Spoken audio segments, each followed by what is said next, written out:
that aid has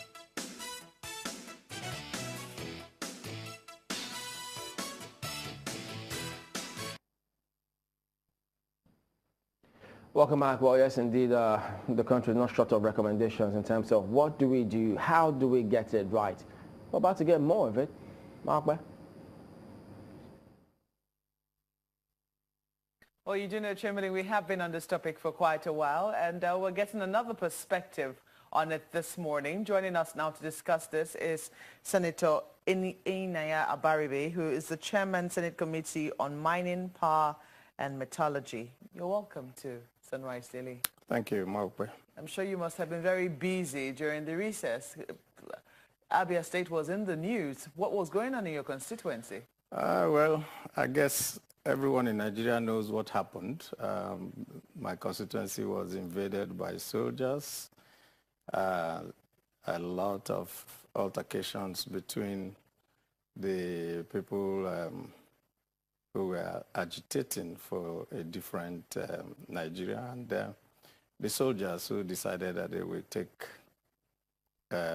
no prisoners, let's put it that way. So we were all very busy. You considered it an invasion. Some people would say, is it a separate territory? Well, let's put it this way. When a military force comes in without any invitation by anybody on ground, I'm talking about the governors and the civil populace, and all of a sudden there's a whole lot of people who come in bearing arms, subjecting people to all manners of indignities. I don't know which other word you would call it. The commander-in-chief needs an invitation to be able to go to a state? Nope. The commander-in-chief said, not just the commander-in-chief, the army said that they were going to conduct an exercise. And they put a date for to conduct that exercise. And that date was the 15th of September. On the 11th, there was this whole influx, which means it's about 4 days or 5 days before then. So what else are you going to say? You're going to actually assume that it wasn't part of the exercise. I remember also at that time that I called the police commissioner when people were calling me and saying, this is what is going on here.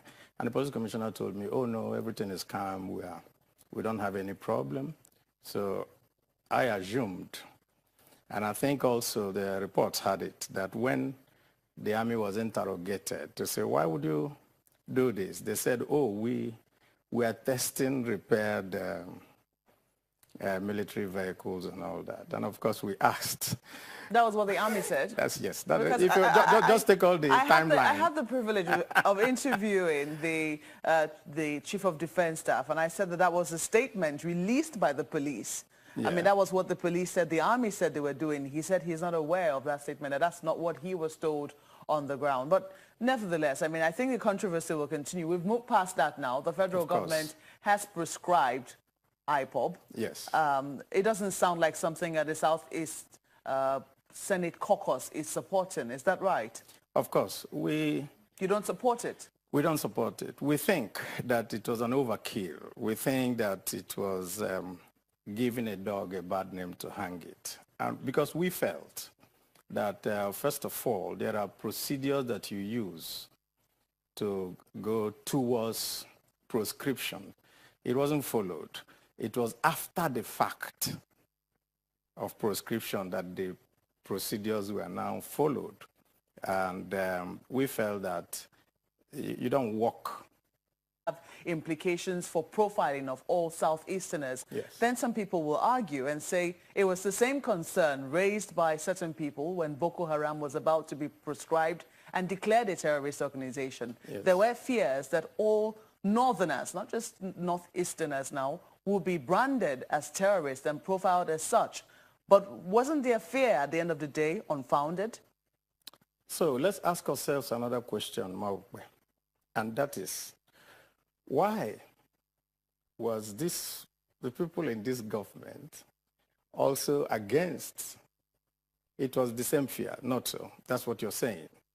But I'm telling you that when an unarmed organization whose avowed interest has been in non-violent agitation, okay, just get this big hammer. And we have also looked at the reasons given. And look at the reasons given. One, that they tried to snatch guns. Tried to snatch guns from the military. Assuming that that is correct, can you juxtapose that with a Fulani herdsman that went to Agatu and killed more than 500 people, or went to Nibo and killed 500 or more in Enugu State? This is not trying to snatch. It is now and then somebody from this same government sits on this chair and says, oh, that is criminal. That's not terrorism.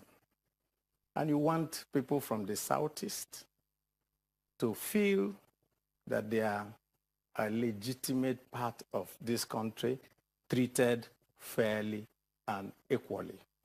The real issue for us is that, and we made it very clear, is that what everybody wants is a Nigeria that is fair to all. Not a Nigeria in which you will classify some people in a different way and some other people in a much different way. Well, we do know that this, classification has also raised quite a number of criticism, and also has also raised a number of questions and reactions. There are people who do not see things from how you've explained it. They also think that in terms of the actions that IPOB was, raising and the manner in which it went about its agitations, it had potential for the unity of this country. So I agree with you. So let us now ask a simple question. The potential is what you overkill by prescribing them as a terrorist organization. You don't agree then with them? At the same time, no, our problem is simple. At the same time, people have visibly done things that have actually impacted on the unity of this country by murdering their fellow citizens. And some people here in this country told us, I think a northern governor told us that he actually had to go to another country to negotiate with these people. Negotiate so that they don't come killing again. And then just a few people who haven't killed anybody, who haven't done anything, but because they have the potential of doing so, you now turn around and say they are terrorists, with all the implications for being classified as so. Hell no. We as the Southeast Caucus, we just felt this is not right. I find it interesting that in your statement you say that we condemn the use of hate speeches and remarks by anybody, as the dignity of human persons must be respected at all times, even while dissenting on any issue. Precisely. Who are you talking to? We're talking to everybody in Nigeria. Not IPOB. Plus IPOB. We don't support what IPOB, their leader and all those speeches he was making. Even though some But you did not say that before now. No, it's not true. If you check, we had a meeting, the Southeast senators, Ohaneze, and the Southeast governors a month before that. And we all came and did a communique in which we said we condemned in all entirety this use of uncouth and foul language. We said that. The point is really what we see, which is also the same type of profiling that we have. We do things, and there's a glossing over of whatever we do. We try to talk to the people who are doing the agitation to tell them to tamp down. And then we're told, oh, you're consulting with those who are doing agitations. And the point is this. If the Southeast Caucus meets with the IPOB members in order to find peace, would you now say that it is support? if the governors meet with IPOB like they did twice or so, will you now say that they are supporting IPOB? No. You can't have peace without talking to the people who are also causing the disruption. One last one before we move to, because all of this ties into, the general agitations in the country for restructuring and fairness and equity. Now we're saying that IPOB is suing the Chief of Army Staff and asking for the whereabouts of Nnamdi Kanu. But we did hear, I think it was the presidential spokesperson who said we should ask you. One of the very, very unfortunate things here is that you come here, you try to personalize issues. When you don't have an answer, then you try to either abuse somebody or try to personalize it. So I wouldn't bother to, talk about whoever you don't is think the president. Any applications for that? You stood surety for him. Yes, I stood surety for him. But now put it in perspective. He's supposed to appear in court on the 17th of October. This is a few days Then away. 1 month prior to his appearance in court on the 14th of September, clearly 1 month before, the army now invaded his house, his father's house, his village, and since then nobody has heard from him. And then somebody comes here who sent the army there 1 month before. He didn't wait until he had his day in court. It was, if they had waited and then his day in court came and he didn't show up, then you can say, oh, we're looking for him. Somebody went 1 month earlier and all that. What do you expect would be the result of that invasion? So you don't think you'll be held responsible anymore for his why should I be? Well, the point really is, Maukwe, let me also pose this question to you and other Nigerians. He's supposed to be in court in a month's time.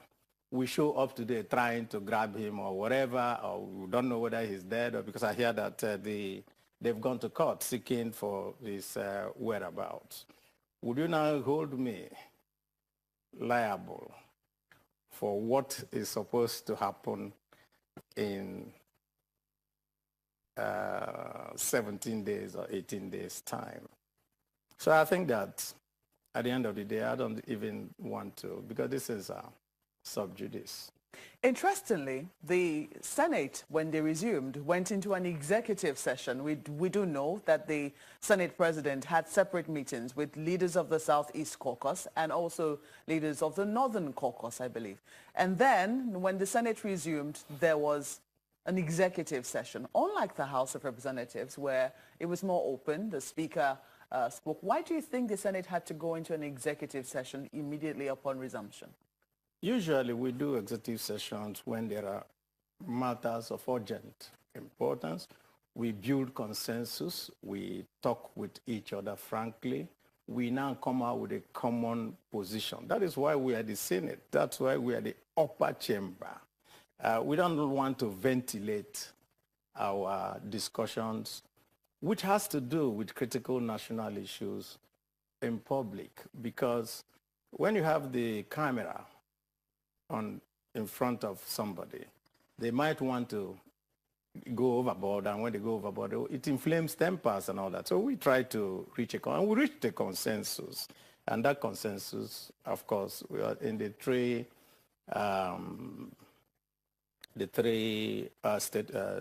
steps that the Senate President listed out. And the most critical one, of course, for us was the fact that the Senate will take all measures, all avenues to be able to bring peace and lasting peace to all parts of the country where there is agitation.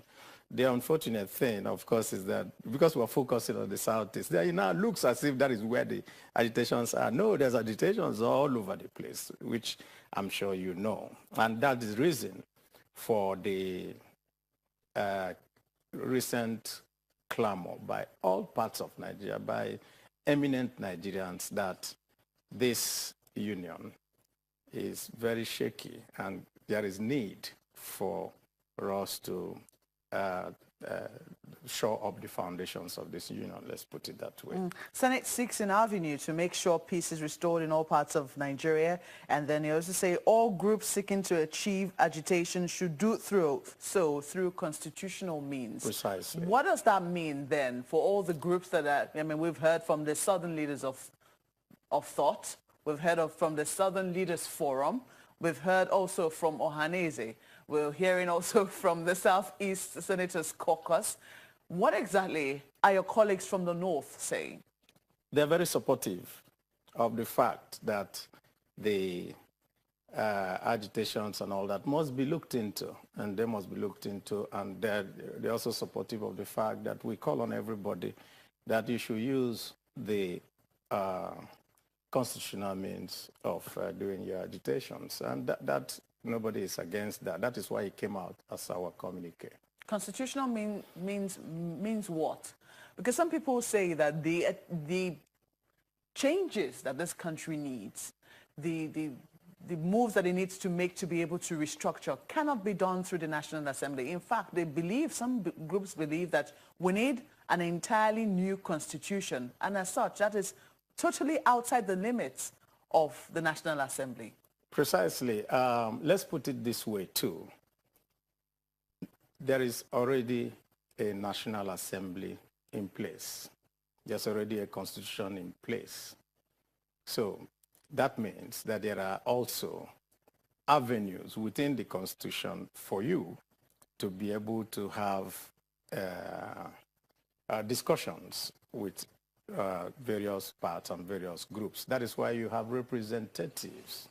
You understand? Those who say, oh, it cannot be done under this, I think that they probably are also those who have lost faith in Nigeria. I don't think. We believe that there are still possibilities for us to be able to get to where we want to go under this constitution. That is why we also have things called constitutional amendment. If there is an aspect that is not there in the constitution, for example, the only place where there's a referendum in the constitution is when you have a creation of states. But suppose you want a referendum on other things that don't have to do with that, then that means we have to amend the constitution to insert that provision. And once we all agree, then that goes ahead. It's just a question of each and every one of us agreeing that this is the best way forward. And how do you do that? You're going to do it by discussions, by interactions, by deliberations, and by consensus building. Some people will say that the House of Reps seem to be more progressive than the Senate in that regard, in terms of consensus building. If you look at, for instance, their vote on the devolution of power, they nearly got 2/3 majority. Looking at their numbers, 210 of them voted yes, and just 71 voted no. If you look at the figures in the Senate, you have 46 voting yes and 48, even more, voting no. Yes. So what do you think is responsible for that disparity seen between both chambers of National Assembly? Well, maybe the level of information that, people have. The point, and I have to make this very clear to Nigerians, there's this feeling that restructuring, devolution of powers and those ones means that you're essentially taking away from a particular part of the country their inbuilt advantages that came through the type of constitution that we have. And therefore, any attempt to juggle with it means, oh, you're going to deprive us of maybe revenue, maybe power, maybe, and all that. But the fact is that that's not it. I think what restructuring, to my own mind, means is changing the structure of this country such that the component units that make up the country do not continue along this path of what, for a better word, somebody described as a feeding bottle democracy, and actually bring a democracy that people contribute, compete with each other, make their best way forward. And those from the northern part of the country who feel that, we're going to be poorer and all that, actually are going to be the richest part of the country. And I'll tell you why. Simply put, in the next 10 to 20 years, there will be no more use for oil. That is happening. Countries are now moving away from fossil fuels to this. And so, well, but people must eat. Agriculture is going to be the next frontier, just like it used to be for Nigeria. And where do you really have this? It's the same. No, that's where you have the land, you have everything. So let's just put it this way. Take a country like Netherlands. Netherlands is smaller than Niger State. Niger State is bigger than Netherlands, twice the size of Netherlands. But Netherlands exports agricultural products to the tune of about $180 billion. I don't think Nigeria has gotten up to $100 billion from oil.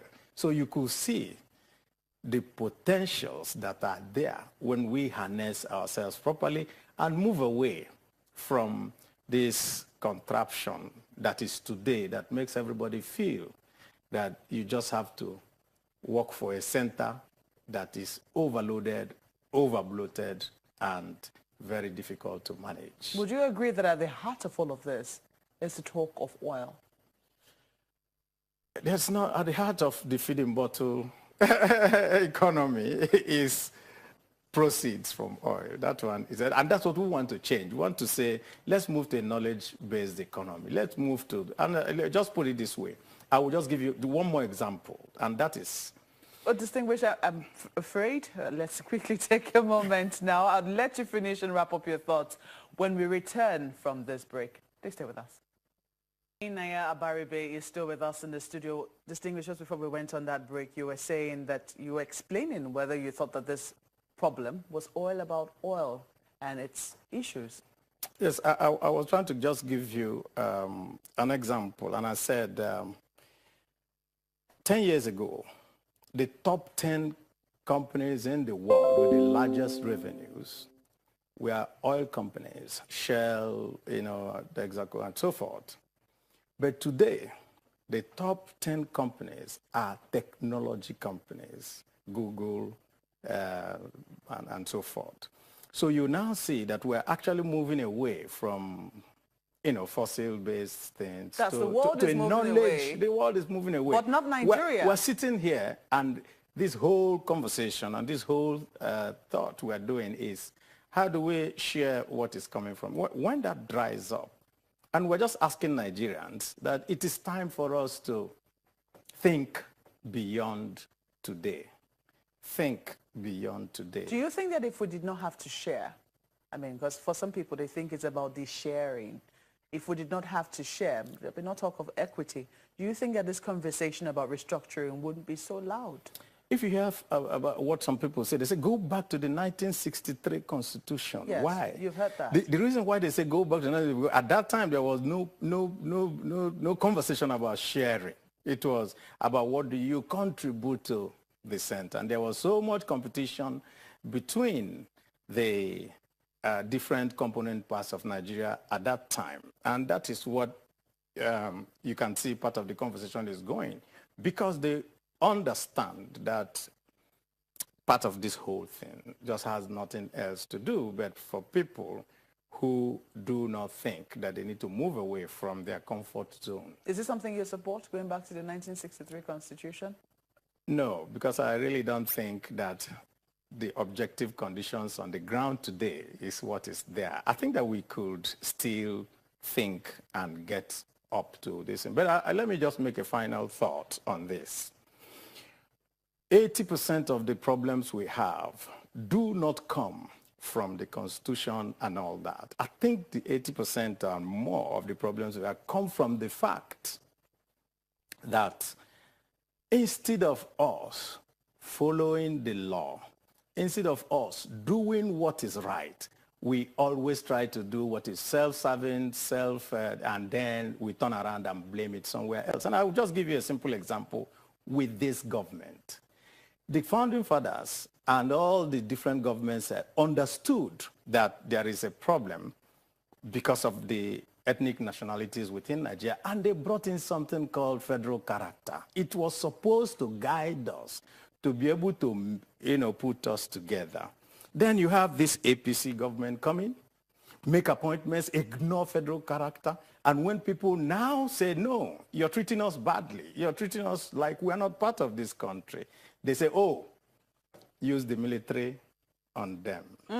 I'm sure that the APC will have a response for you on that one. They can come and tell us what they have done all this while. We have to thank Why you. is it that 2 years after this government came into place, we have all this problem? That is what is causing the problem. Well, I know that they're running away from this conversation can definitely be expanded, and I know that there isn't enough time for that, but we have to thank you most kindly for coming on Sunrise Daily. Senator SEN.ENYINNAYA ABARIBE is the chairman Senate Committee on Mining, Power and Metallurgy. Sunrise Daily continues in just a moment.